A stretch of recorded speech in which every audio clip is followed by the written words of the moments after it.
దాంతో అతని దగ్గరికి వెళ్ళి గట్టిగా హగ్ చేసుకుంటుంది. అతను మాత్రం ఆవిడ్ని దూరంగా తోసేసి, ఇక చాలు ఆపు, నిజంగా నువ్వేం చేశావు అనేది నీకు తెలీదా అని అడిగితే, నేనేం చేశాను అనేది ఇతనికి ఏది తెలుసుంటుంది, నేను ఏది కరెక్ట్గా కనుక్కోలేకపోతున్నానే అని నికోల్ మనసులో అనుకుంటుంది. ఇంతలో హీరో రికార్డర్ని ఆన్ చేసి నికోల్ తన ఫ్రెండ్తో మాట్లాడిన మాటల్ని వినిపిస్తారు.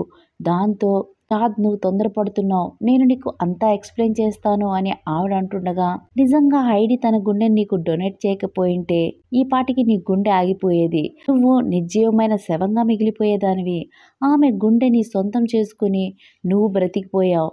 ఈ క్షణం నుండి నేను నీ మొక్కాన్ని ఇంకెప్పుడు చూడదలుచుకోలేదు అని చెప్పి ఆమె మొక్క మీద డోర్ వేసి లోపలికి వెళ్ళిపోతారు. దాంతో ఆవిడ అతన్ని ఎంత రిక్వెస్ట్ చేసుకున్నా అతను కనికరించరు. ఆమె ఎక్కువగా ఉద్రేకపడిపోవడం వల్ల ఆవిడ హార్ట్కి పెయిన్ వస్తుంది. అయినా కూడా ఆ నొప్పిని భరిస్తూ, చాద్, నువ్వు లేకుండా నేను బ్రతకలేను, నువ్వు నాకు ఎక్కడ దూరం అయిపోతావు అని నేను ఈ తప్పులన్నీ చేశాను, నన్ను క్షమించు, ఐ లవ్ యూ, మన ఇద్దరం మళ్ళీ మన జీవితాన్ని స్టార్ట్ చేద్దామని నేను వేడుకుంటున్నాను, ప్లీజ్ ఓపెన్ చేయి డోర్ అని ఎంత అడిగినా కూడా అతను తీయడు. అతను అలా తీయకుండా ఉండేసరికి ఇంటి బయటకు వచ్చిన ఆవిడ, చాద్, నువ్వు నన్ను కావాలనుకున్నప్పుడు నీ సర్వస్వం నేనే అన్నట్టుగా బిహేవ్ చేశావు. ఏ రోజైతే నువ్వు నన్ను వద్దనుకుంటున్నావో నన్ను నిలువున చిదిమేశావు. నువ్వు ఇలా బిహేవ్ చేసిన దానికి గాను నేనేం చేస్తానో చూడు అని అనుకుంటూ హార్ట్ పెయిన్ ఎక్కువ అవడంతో తన హార్ట్ని అలా పట్టుకొని హెల్ప్ హెల్ప్ అంటూ స్పృహ కోల్పోయి పడిపోతారు.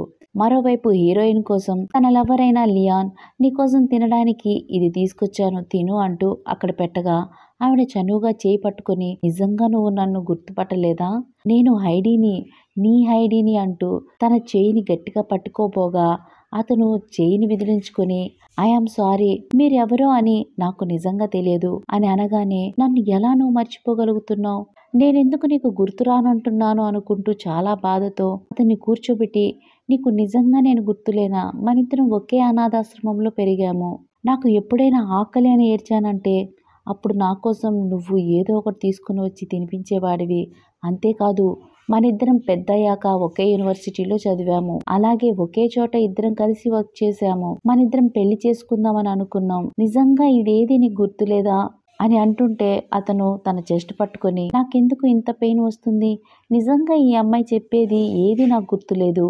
మీరంటున్న యాక్సిడెంట్ కూడా నాకు అస్సలు గుర్తులేదు అని అనుకుంటూ ఉండగా హీరోయిన్, ఏం పర్వాలేదు, మనకింకా చాలా ఎక్కువ సమయం ఉంది, నేను ప్రతి క్షణం నీ తోడుగా ఉంటాను, నీకు సాయం చేస్తాను, నీకోసం నేను ఆల్రెడీ 5 years వెయిట్ చేశాను, ఇంకో 5 years కూడా వెయిట్ చేస్తాను, ఎందుకంటే నేను ప్రేమించిన ఏకైక వ్యక్తివి నువ్వు మాత్రమే, నీకున్న మంచితనం, దయాగుణం ఆ చాద్కి కూడా లేదు, కానీ నాకు అదే ఆశ్చర్యంగా ఉంది, ఈ మధ్య కాలంలో అతను కూడా మారిపోయారు, కానీ నేను చనిపోయాను అన్న విషయం ఈ పాటికి అతనికి తెలిసి ఉంటుంది.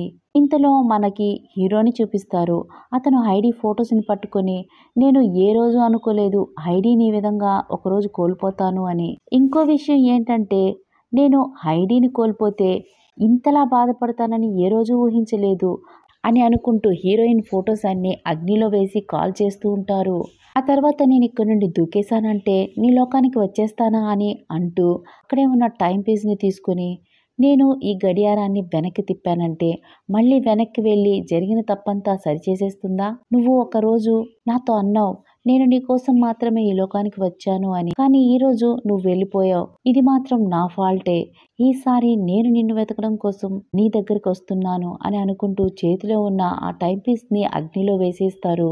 ఆ తర్వాత అతను అక్కడి నుండి కిందకి దూకేస్తారు. దూకుతున్న సమయంలో అతనికి మళ్ళీ స్నో ఫ్లేవర్ కనిపించి, గ్రీటింగ్ హోస్ట్, మీకోసం న్యూ మిషన్ని రెడీ చేశారు, మీరు కనుక ఈ మిషన్ని సక్సెస్ఫుల్గా కంప్లీట్ చేశారంటే మీరు హైడీ ఉన్న లోకానికి వెళ్తారు, ఆవిడ్ని కలుసుకోగలుగుతారు అని అనడంతో, ఏంటి హైడీ లోకమా, అంటే ఆవిడ చనిపోలేదా అని అతను అడిగితే, ఆవిడ వేరే లోకానికి వెళ్ళారు అని అనగానే, అయితే సిస్టమ్ నాకు ఏ మిషన్ ఇచ్చారో చెప్పండి అని స్నో ఫ్లవర్ని అడిగితే, మీరు హైడీని 3 monthsలో మీ ప్రేమలో పడేలాగా చేయాలి అని అనగానే, ఇదేనా మిషన్, ఆవిడ ఆల్రెడీ నన్ను ప్రేమించింది, నా కోసం తన ప్రాణాన్ని అర్పించింది, ఇది నిజంగా ఆవిని నేను మళ్ళీ దక్కించుకోవడానికి నాకు ఒక ఛాన్స్ అయితే నేను ఖచ్చితంగా ఇది చేస్తాను, ఈ మిషన్ని నేను యాక్సెప్ట్ చేస్తున్నానని హీరో అంటారు. దాంతో స్నో ఫ్లేవర్, ఫ్రెండ్లీ రిమైండర్ ఏంటంటే మీరు గనుక ఈ మిషన్లో ఫెయిల్ అయితే మళ్ళీ మీ పాత లోకానికి మీరు వచ్చేస్తారు. అలాగే మీకున్న ఆస్తిపాస్తులన్నీ పోగొట్టుకుని చిల్లి గవ్వ కూడా లేకుండా ఎప్పటికీ మిగిలిపోతారు అని అనగానే హైడీ లేకుండా నాకు ఎంత డబ్బున్నా నాకు వ్యర్థమే అంటూ సిస్టంలో మిషన్ని ఓకే చేసేస్తారు. దాంతో హీరోయిన్ ఉండే లోకానికి వచ్చేస్తారు. అతను హీరోయిన్ లోకానికి వచ్చినప్పుడు ఒక బేబీ పార్క్లో ఆడుకుంటూ ఉంటుంది. ఆ టైంలో ఉన్నట్టుండి హీరో అక్కడ ప్రత్యక్షం కావడంతో ఆ అమ్మాయి బిత్తరపోయి ఏడ్చుకుంటూ అక్కడి నుండి వెళ్ళిపోతుంది. ఇంతలో స్నో ఫ్లేవర్ వచ్చి హీరోతో, హోస్ట్ ఒకసారి ముందుకు చూడండి, మీకు దారి కనిపిస్తుంది అని అంటుంది. దాంతో హీరో, ఎంత తొందరగా అయితే అంత తొందరగా హైడీని నేను కలుసుకోవాలి. ఇంతకీ నేను అందవికారంగా ఉన్నానా లేదా బానే ఉన్నానా? ముందు నన్ను నేను క్లీన్ చేసుకోవాలి అనుకుంటూ, అయినా ఇదంతా ఎందుకు, ముందు నేను హైడీని చూసేయాలి అనుకుంటూ ముందుకు అడుగులు వేసుకుంటూ, ఇదేనా హైడీ వరల్డ్, ఇది నిజమేనా అనుకుంటూ తనని తాను గిచ్చుకుంటారు. ఇది కల కాదు, నిజమే, నేనిప్పుడు నిజంగానే హైడీని చూడబోతున్నాను అనుకుంటూ సంతోషంగా ముందుకు నడుచుకుంటూ వెళ్తారు. ఇంతలో అతనికి, ఎందుకు నా మనసులో ఇంత అలజడి ఫీల్ అవుతున్నాను, ఎందుకింత టెన్షన్ పడుతున్నాను, నా వరల్డ్లో నేనే కదా గొప్పవాణ్ణి, ఏ రోజు నేను ఎవరికి భయపడలేదు, కానీ ఆవిడ్ని ఇప్పుడు ఎక్కడ మిస్ చేసుకుంటాను అని ఇంతలా భయపడుతున్నానేంటి అని అనుకుంటూ తిరిగి చూడగా హీరోయిన్ అతనికి ఎదురుగా వస్తూ ఉంటుంది. ఈవిడ ముందు కంటే ఇప్పుడు చాలా అందంగా ఉంది అనుకుంటూ అతను ఉండగా హీరోయిన్ హీరోని గమనించకుండా చేతిలో ఉన్న ఫోన్ని చూసుకుంటూ వచ్చి హీరోకి డాష్ ఇస్తారు. దాంతో ఆవిడ చేతిలో ఉన్న ఫ్రూట్స్ అన్నీ కింద పడిపోతాయి. సారీ అండి, ఇవన్నీ లియాన్కి చాలా ఇష్టమైన ఫ్రూట్స్ అనుకుంటూ హీరో ముఖాన్ని చూస్తుంది. దాంతో ఈ ఎపిసోడ్కి ఎండ్ కార్డ్ పడుతుంది. Thanks for watching. బాయ్.